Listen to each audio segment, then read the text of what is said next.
Hey, there fam, winter is here. You know what that means. Dark nights and icy roads. Before you hit the road, let's talk about staying safe during these chilly months. Tip 1. Slow and steady wins the race.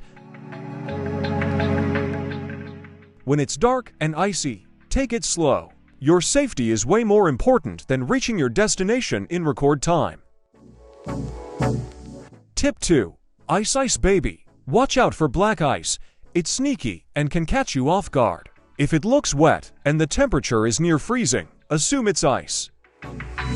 Tip 3. Lights on, hazards off. Keep your lights on to increase visibility. But remember, hazard lights are for emergencies, not for driving in bad weather.